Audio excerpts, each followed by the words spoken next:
बिस्मिल्लाहिर्रहमानिर्रहीम। अस्सलाम वालेकुम नाज़रीन, आपको एक दफ़ा फिर अपने इस यूट्यूब चैनल पर खुशामदीद कहता हूँ। नाज़रीन, आज कौमी असम्बली का जब इजलास बुलाया गया, जैसा कि आपको पता है कि 29 फरवरी थी आज, और 29 फरवरी को कौमी असम्बली का इजलास बुलाया जाना था, जो कि इलेक्शन के 21 दिन के अंदर अंदर, इलेक्शन के बाद 21 दिन के अंदर अंदर बुलाना इंतहाई ज़रूरी होता है। तो आज कौमी असम्बली का 16वां इजलास बुलाया गया था, 16वीं कौमी असम्बली का इजलास था, और इसमें मुख्तलिफ नए चेहरे देखे गए। एक अजीब जो है ना वो PTI के रहनुमाओं ने, मतलब आमर डोगर साहब ने, मोहम्मद आमर डोगर साहब ने, और कई लोगों ने इमरान खान साहब की तस्वीरें जो हैं वो डाइस पर वो लेके आए जब वो कौमी असम्बली के एज ए नेशनल असम्बली के मेंबर उन्होंने जब साइन किए, तो उन्होंने अपने आगे इमरान खान साहब की तस्वीरें रखी। इसी तरह से नवाज शरीफ साहब के जो सपोर्टर हैं मुस्लिम लीग नून के, उन्होंने नवाज शरीफ साहब की तस्वीरें डाइस पे रखी। शेर अफजल मरवत साहब चूँकि पहली दफ़ा असम्बली में गए हैं, आपको पता है कि वो नहायत सरगर्म कारकुन थे पाकिस्तान तहरीक इंसाफ के, और जब सारी उम्मीदें दम तोड़ गई थी तो वही वो शख्स थे कि जिन्होंने तहरीक इंसाफ के कारकुनान को उम्मीद दिलाई थी, और फ्रंट लाइन पे गाइड भी किया था और लीड भी किया था कारकुनों को, और बड़े अच्छे तरीके से उन्होंने लीड किया था। और पंजाब में जब वो आए थे तो लाहौर में वो लाहौर हाई कोर्ट के ही पास से वो गिरफ्तार भी हो गए थे। तो उन्होंने, और अली मोहम्मद खान साहब आपको पता है कि वो भी नेशनल असम्बली के उम्मीदवार थे, और वो जीते और वो कौमी असम्बली में गए, और वो भी पहली दफ़ा नहीं गए।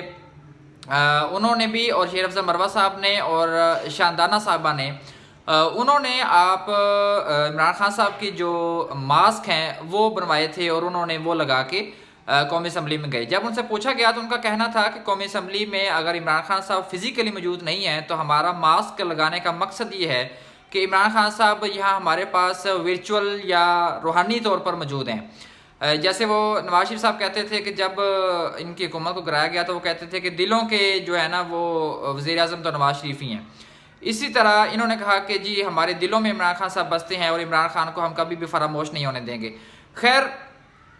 नहायत ही खूबसूरती से जो है वो चेयरमैन तहरीक इंसाफ बैरिस्टर गौहर अली ने अपनी तकरीर की।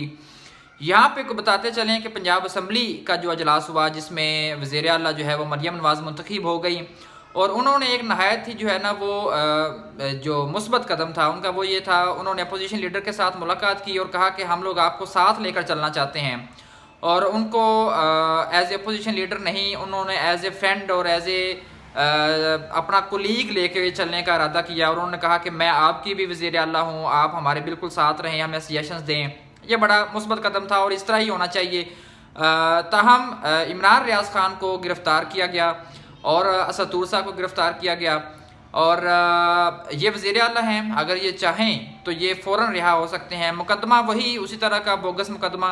कोई झील का ठेके का वाक़या है कि जिसके बारे में कहा जाता है कि इन्होंने कोई ठेका जो है वो नहायत ही सस्ती कीमत पे लिया है, जबकि इमरान रियाज खान साहब का और उनकी फैमिली का यहाँ पे ये मौक़िफ़ है कि 1.5 करोड़ या 1.25 करोड़ का जो ठेका है वो हमने 4.25 करोड़ रुपये में लिया है। एंटी करप्शन ने कार्रवाई की है और इमरान रियाज खान को जो है वो अरेस्ट में किया गया है, और अभी तक वो ज़ेर हिरासत हैं। मुझे लगता है कि जब तक मरियम नवाज़ साहिबा की जो हुकूमत है 5 साल जो रहेगी, उम्मीद है, जो लोग कह रहे हैं कि वो जल्दी चली जाएंगी, लेकिन मुझे लगता है कि जिस तरीके से प्लांट किया गया है, पंजाब असम्बली तो चलेगी, हो सकता है कि कौमी असम्बली की कुछ नशिस्तों को आगे पीछे करके, क्योंकि जितने वोट पंजाब असम्बली में उन्होंने लिए हैं वो तकरीबन 2/3 अक्सरियत बन जाती है। कौमी असम्बली की बात की जाए तो 15 से 17 सीट्स हैं जिनको अगर आगे पीछे कर दिया जाए, जिस तरह के MQM है, इनको सीट्स दी इसलिए जाती हैं कि इनको असम्बली के अंदर कभी भी किसी वक्त भी गिराया जा सके। और इमरान रियाज के बारे में अगर बात करें तो यही लगता है कि ये जब तक ये मरियम नवाज़ की हुकूमत है ये जो है अरेस्ट ही रहेंगे, या उनको किसी न किसी मुकदमे में कभी गिरफ्तार किया जाएगा, कभी छोड़ दिया जाएगा, इसी तरह से सिलसिला चलता रहेगा। क्योंकि आपको पता है कि इमरान रियाज की जो व्लॉग्स होते हैं उनमें ज़्यादातर वो मरियम नवाज़ के ख़िलाफ़ बोल रहे होते हैं और मुख्तलिफ़ किस्म की टेक्निक्स इस्तेमाल करके और लॉजिकल बयान दे रहे होते हैं, जिस पे इनको लगता है कि जो हिरासत में लिया गया है जिस तरह पहले लिया गया था। इमरान रियाज के बारे में कहा जाता है कि जब वो रिहा होकर आए थे तो बड़ी ही उनकी तफ्तीश जो है वो तफ्शीशनाक हालत थी, और ज़मीन से बिल्कुल ज़मीन पे सोते थे, 4 पैसे उठ नहीं पाते थे, बड़े मुश्किल हालात थे। कौमी असम्बली का इजलास हुआ और